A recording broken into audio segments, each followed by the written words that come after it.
नमस्कार दोस्तों, top trending study channel पर आपका स्वागत है। पॉलिटी क्वेश्चंस का 1000 प्लस सीरीज चल रहा है। इससे पहले 9 सेट हो चुके हैं। यदि आपने वो नहीं देखे हैं तो उनको जरूर देख लें। आज है सेट नंबर 10। यदि आप चैनल पर नए हैं तो चैनल को जरूर सब्सक्राइब कर लें और बेल आइकन को दबाना ना भूलें, जिससे आने वाली वीडियो का नोटिफिकेशन आपके पास आता रहे। शुरू करते हैं। Question number 211।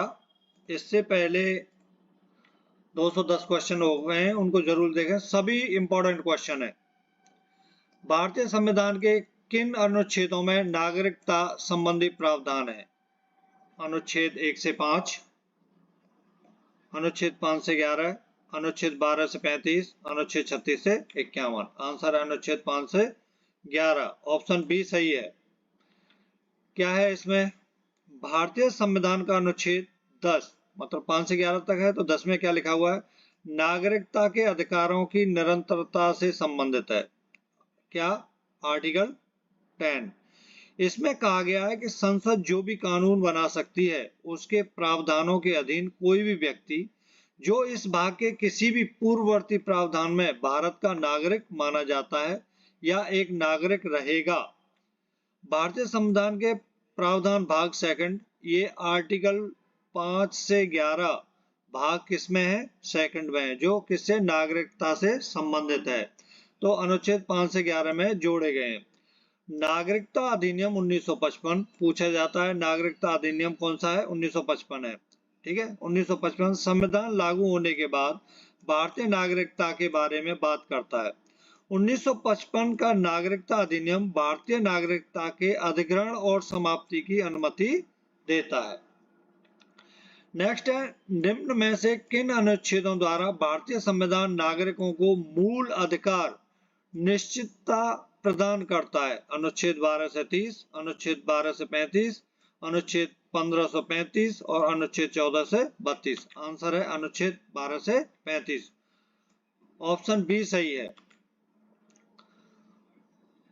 नेक्स्ट है, नौकरियों तथा शैक्षणिक संस्थानों में समाज के कमजोर वर्ग के लिए आरक्षण उपलब्ध कराने के लिए केंद्र सरकार को संविधान का कौन सा अनुच्छेद अधिकार प्रदान करता है?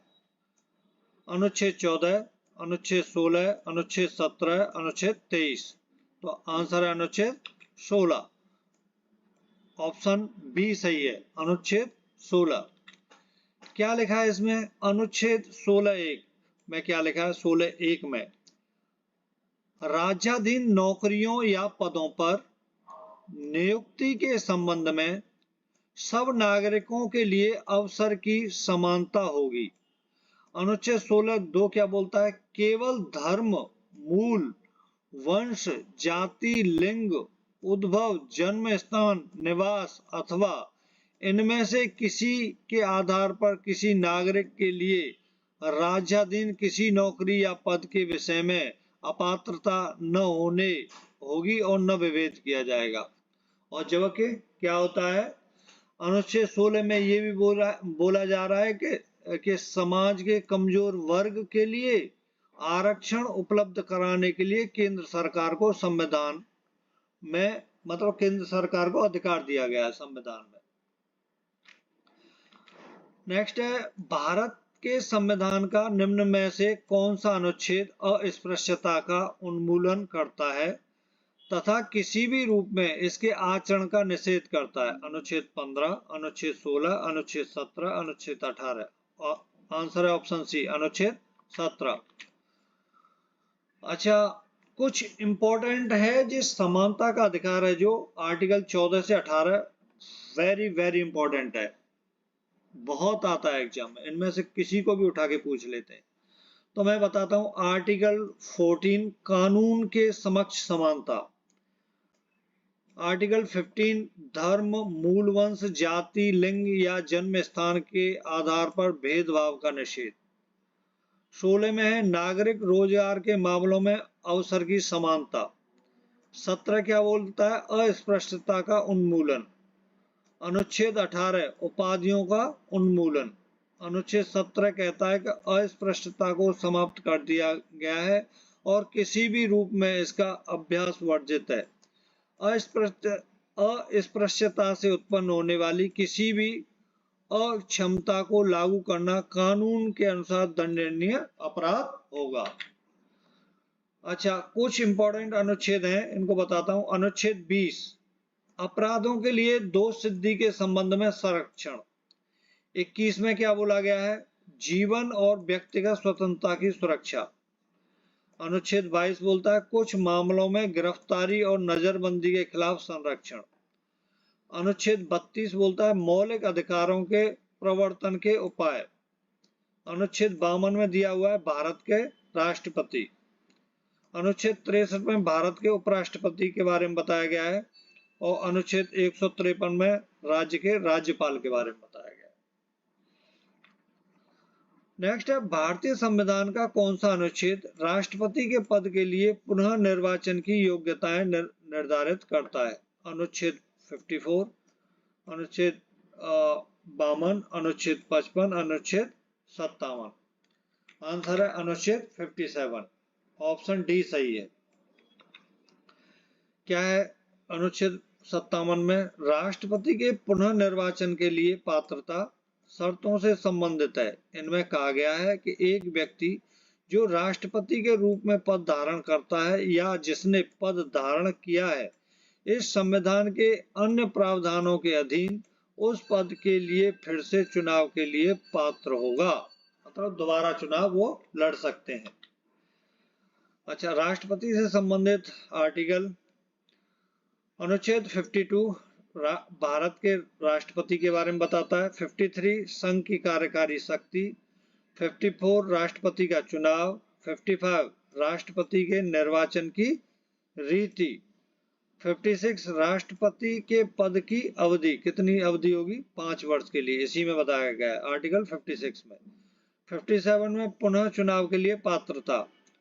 58 में राष्ट्रपति के रूप में चुनाव के लिए योग्यता, क्या क्या योग्यता होनी चाहिए, वो आर्टिकल 58 में है। 59 में राष्ट्रपति कार्यालय की शर्तें। 60 में राष्ट्रपति द्वारा शपथ या प्रतिज्ञान। 61 में राष्ट्रपति पर महाभियोग चलाने की प्रक्रिया, आर्टिकल 61 में है, इंपॉर्टेंट है।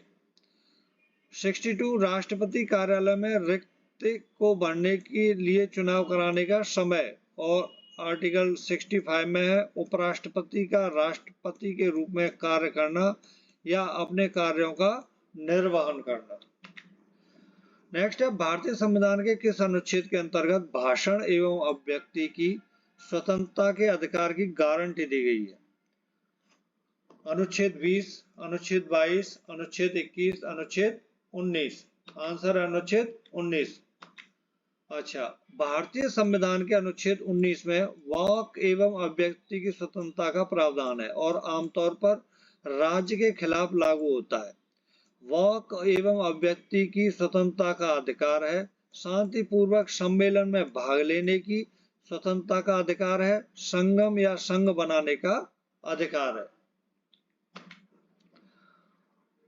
नेक्स्ट है भारतीय संविधान के किस अनुच्छेद में प्रेस की स्वतंत्रता दी गई है? अनुच्छेद 25, अनुच्छेद 14, अनुच्छेद 21A, अनुच्छेद 19 का फर्स्ट। तो आंसर है 19 का फर्स्ट। मौलिक अधिकार के अंतर्गत कौन सा अनुच्छेद बच्चों के शोषण से संबंधित है? Article 24, article 17, article 23, article 19। तो आंसर है option D. Sorry, option D नहीं है, आर्टिकल 24 है। ऑप्शन ए सही है, ये टाइपिंग मिस्टेक है। ऑप्शन ए सही है। ऑप्शन ए अनुच्छेद 24 बच्चों के शोषण से संबंधित है। अच्छा, इसके बारे में बताया गया है। अनुच्छेद 24 कारखानों आदि में बालकों के नियोजन का प्रतिषेध। 14 वर्ष से कम आयु के किसी बालक को किसी कारखाने या खान में काम करने के लिए नियोजित नहीं किया जाएगा या किसी अन्य पर संकटमय नियोजन में नहीं लगाया जाएगा। नेक्स्ट है भारतीय संविधान के किस अनुच्छेद में अल्पसंख्यकों के हितों के संरक्षण की व्यवस्था है? Article 32, article 29, article 19, article 14। Answer है आर्टिकल 29। ऑप्शन बी सही है, ये टाइपिंग मिस्टेक है, ऑप्शन बी सही है, अनुच्छेद 29। क्या लिखा है इसमें? इस अनुच्छेद का उद्देश्य अल्पसंख्यक समूहों के हितों की रक्षा करना है। अनुच्छेद 19(1) में क्या कहा गया? यह भारत में रहने वाले नागरिकों के किसी भी वर्ग को जिनकी एक विशिष्ट संस्कृति, भाषा या लिपि है, अपनी संस्कृति, भाषा और लिपि को संरक्षित करने का अधिकार प्रदान करता है। लास्ट क्वेश्चन है, कौन सा अनुच्छेद के अंतर्गत भारत का सर्वोच्च न्यायालय नागरिकों के मौलिक अधिकारों की रक्षा कराता है? अनुच्छेद 74, अनुच्छेद 61, अनुच्छेद 54, अनुच्छेद 32। आंसर क्या है? अनुच्छेद 32। ऑप्शन डी सही है। क्या लिखा गया इसमें अनुच्छेद 32 में? अनुच्छेद 32 संवैधानिक उपचारों का अधिकार है। अनुच्छेद 32 मौलिक अधिकारों के उल्लंघन की स्थिति में व्यक्तियों को न्याय के लिए सुप्रीम कोर्ट में जाने का अधिकार देता है। संविधान में संवैधानिक उपचारों का अधिकार स्वयं में कोई अधिकार न होकर अन्य मौलिक अधिकारों की रक्षा का उपाय है। Thank you for watching this video. अगली वीडियो के साथ कल मिलेंगे। नमस्कार।